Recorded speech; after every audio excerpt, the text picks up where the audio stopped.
목포 시내버스 업체가 14일부터 운행을 재개하기로 결정했습니다. 또다시 멈춰설 가능성도 남아있어 불안감은 여전합니다. 목포시의회가 시내버스 운행을 재개하기로 결정한 것에 대해 다행이라는 입장을 전했습니다. 업체와 목포시에 특단의 대책도 주문했습니다. 신안 임자도 해상에서 전복된 청보에 대한 정밀 감식이 이루어지고 있습니다. 합동조사팀은 사고 원인의 결정적인 요인을 찾은 것으로 전해졌습니다. 장흥군이 민선 8기 소통 행보를 시작했습니다. 국민과의 대화에서 나온 주요 내용을 살펴봤습니다.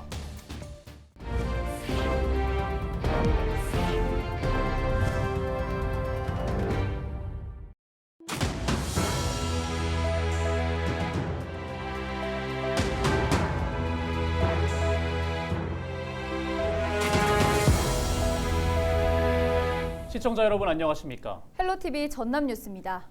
목포 시내버스가 2달 넘게 멈춰서면서 시민들의 불편이 이어지고 있는데요. 시내버스 업체가 대시민 사과와 함께 운행을 재개하겠다는 입장을 내놨습니다. 회사 대표의 사유재산을 담보로 제공해 밀린 가스의 연료비를 해결했는데 땜질식 처방이라는 불안감은 여전합니다. 보도에 고정민 기자입니다. 목포 시내버스 업체가 버스 운행을 중단한 것에 대해 사과하고 나섰습니다. 그동안 대중교통 운행을 중단하여 이용객들의 교통 불편을 드려서 대단히 송구하다는 말씀을 드립니다. 그러면서 버스 운행을 재개하겠다는 계획도 내놨습니다. 14일부터 20개 노선 148대의 버스를 정상 운행하겠다는 겁니다. 버스가 멈춰선 지 65일 만입니다. 2월 14일부터 목포 시내버스를 정상 운행하여 그동안 교통 불편을 드린 점을 해소함은 물론 시민의 발이 될 수 있도록 최선을 다하겠습니다. 목포 시내버스가 멈춰선 건 지난해 12월. 당시 업체 측은 가스연료비 25억 원이 밀려 더는 운행이 어렵다는 입장을 내놨습니다. 가스 공급업체에선 근저당을 요구했지만 버스 회사는 거부했습니다. 우크라이나 전쟁으로 천연가스 값이 폭등해 목포시가 책임져야 한다고 버틴 겁니다. 그런데 버스가 멈춘 지 2달이 지나서야 버스업체 대표가 한 발 물러섰습니다. 천연가스 충전소와 개인 땅을 비롯한 23억 원 규모의 사유재산을 담보로 제공했다는 겁니다. 버스 운행 여부를 결정짓는 근저당 설정만큼은 그때나 지금이나 크게 달라진 건 없었습니다.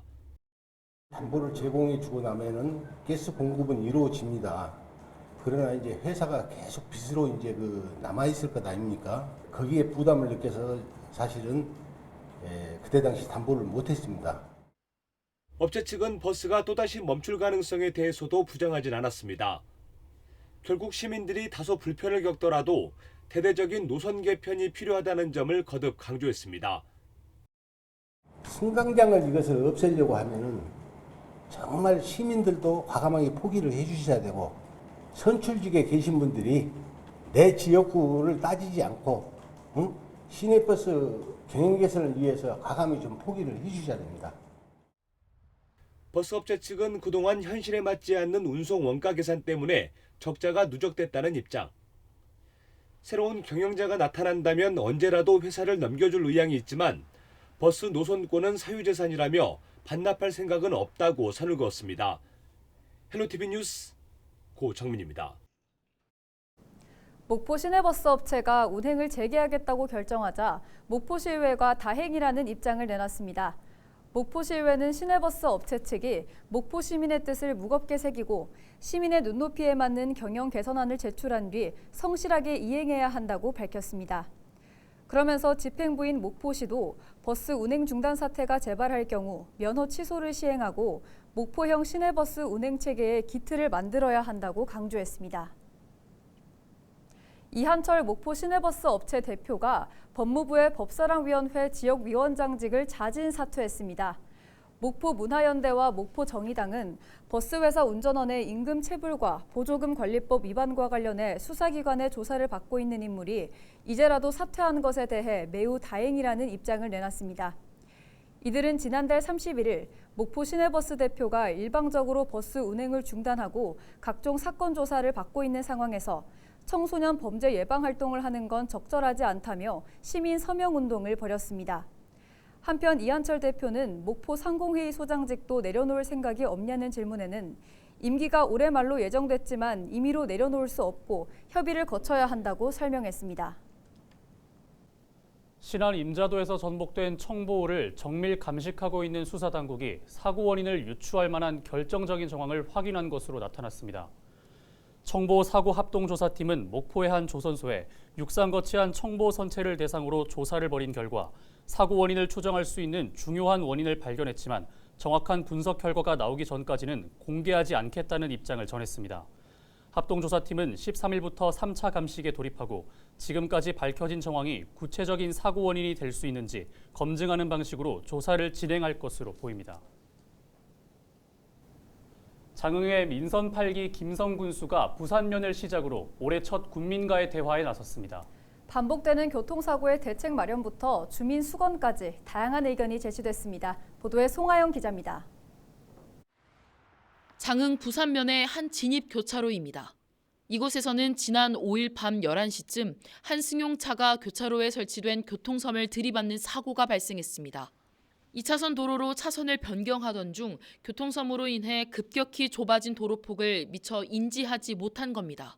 여가 야간 봉 같은 거나 안전 시스템이 없기 때문에 그 순간적으로 그렇게 사고가 난 것 같습니다.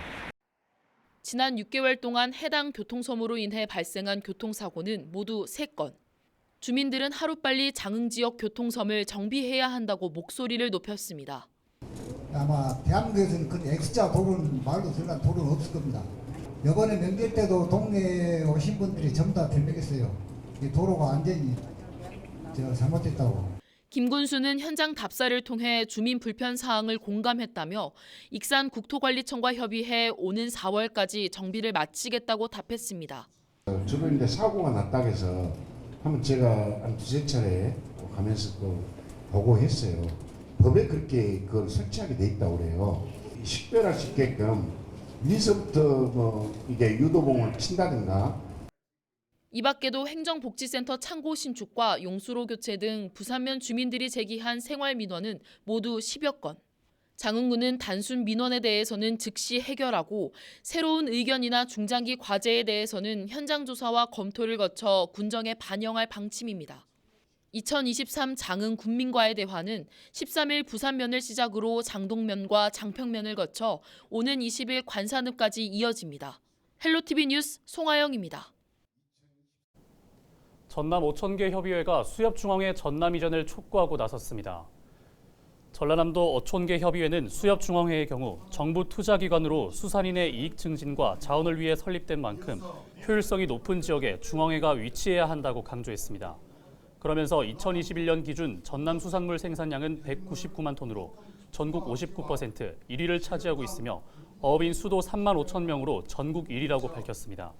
수산인 지원단체인 수협중앙회 본사의 전남 이전은 당연한 이치라며 반드시 전남에 이전할 것을 요구했습니다. 전라남도 보건환경연구원이 대기오염 측정 자료를 실시간 공유합니다. 전남보건환경연구원은 미세먼지로부터 도민의 건강을 보호하기 위해 대기질 정보 시스템을 운영하고 40여 개 측정소에 대기오염 측정 자료를 실시간으로 공개한다고 밝혔습니다. 고농도 미세먼지 발생 시 경보 발령 문자 전송 서비스를 원하는 도민은 전남 대기질 정보 시스템이나 전화 061-240-5371을 통해 상황을 받아볼 수 있습니다.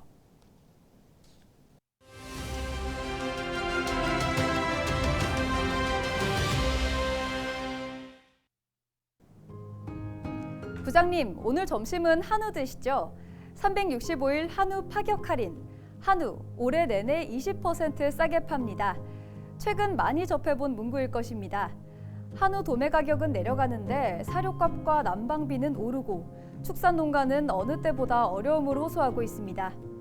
올해 한우 사육 마리수는 358만 두로 역대 최고치. 그러다 보니 이번 설 한우 도매 가격은 20%나 하락했습니다.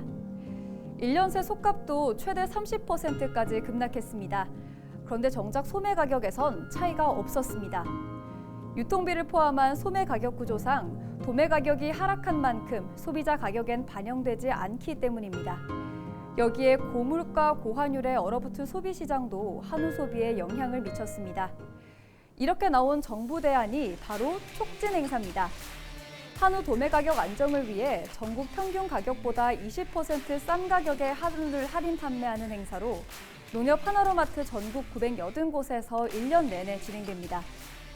한우 소비 비수기인 2월에서 3월, 6월에서 7월, 10월에서 12월엔 더 싸게 한우를 파는 이른바 소프라이즈 한우 할인도 실시됩니다.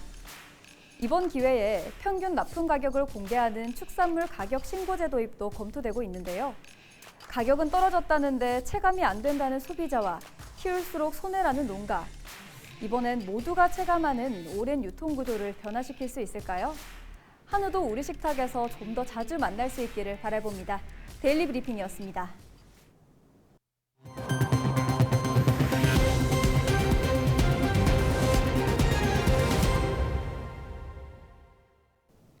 (13일) 여수에서는 차량이 물에 빠지는 사고가 잇따라 발생했습니다.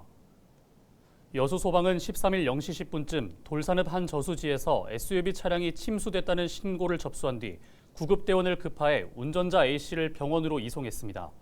같은 날 오전 7시 20분쯤 소호동 한 선착장에서 차량이 물에 빠진 뒤 의식을 잃고 있던 운전자 B씨를 구조했습니다.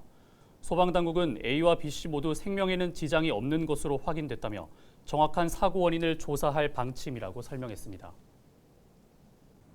목포시가 민선 8기 공약으로 내건 초등학생 입학 축하금을 지원합니다. 목포시는 지난해 11월 중앙정부와 협의를 거쳐 최근 관련 조례를 제정한 뒤 다음 달 중순부터 초등학교 신입생에게 입학 축하금을 지원하기로 했습니다. 입학 축하금은 목포에 거주하면서 초등학교에 처음 입학하는 학생에게 10만 원이 지급되고 3월 중순부터 각 행정복지센터에 방문해서 신청하면 됩니다. 2022 청렴도 평가에서 하위권인 4등급을 받은 무안군이 개선 대책을 추진합니다. 무안군은 부군수를 중심으로 팀을 구성해 청렴도 평가 항목과 관련한 보조금과 계약 등 업무에 대해 살펴보기로 했습니다. 무안군은 특히 다른 지자체보다 인허가나 공사 분야에서 점수가 낮았다며 미흡한 부분을 보완하고 월 한 차례 회의를 열기로 했습니다. 이와 함께 직원 대상 청렴 교육과 부서별 청렴 시책을 추진할 방침입니다. 신안군이 전국 최초로 버스 완전 공영제를 도입한 가운데 16년째 버스 요금을 동결해 눈길을 끌고 있습니다. 신안군은 올해도 공영버스 일반 요금을 대도시보다 저렴한 1,000원에 제공하기로 결정했습니다. 신안 공영버스는 한 해 이용객 67만여 명 가운데 80%를 차지하는 65세 이상이나 학생이 무상교통 혜택을 받고 있습니다. 고흥지역 여건에 맞는 드론과 도심 항공교통 UAM 상용화를 위한 전략과 방향성을 논의하는 자리가 마련됐습니다. 전남도와 고흥군, 한국항공우주연구원, 전남테크노파크와 한국공항공사는 최근 고흥 드론센터에서 간담회를 열고 UAM 개발 동향과 주요 이슈를 공유했습니다. 5개 기관은 또 고흥군이 UAM 실증에 이어 시범 지역으로 운영될 수 있도록 서로 협력하기로 뜻을 모았습니다. 여수시의회 226회 임시회가 14일부터 열립니다. 여수시의회는 이번 임시회에서 올해 주요 업무 계획을 보고받고 조례안과 건의안 등 33개 안건을 처리할 예정이라고 밝혔습니다. 주요 안건에는 일본 원전 오염수 방류 피해 대책 특별법 제정 촉구 결의안과 절수 설비 또는 절수기기 설치에 관한 조례안 등이 포함됐습니다. 2023 순천만 국제정원 박람회를 함께 이끌어갈 시민을 모집합니다. 모집 분야는 검표와 주차, 관제, 청소, 안정 등 운영 인력을 비롯해 의료, 통역, 관람차 기사 등 전문 인력 18개 분야로 전체 250명을 모집합니다. 지원 자격은 공고일 한 달 전 주민등록상 순천시에 등록돼 있는 시민이면 누구나 응시할 수 있습니다. 접수는 17일까지이며 채용 심사는 서류와 블라인드 면접 심사 이후 오는 28일 최종 결과가 개별 통보됩니다. 이상으로 뉴스를 마칩니다. 함께해 주신 여러분 고맙습니다.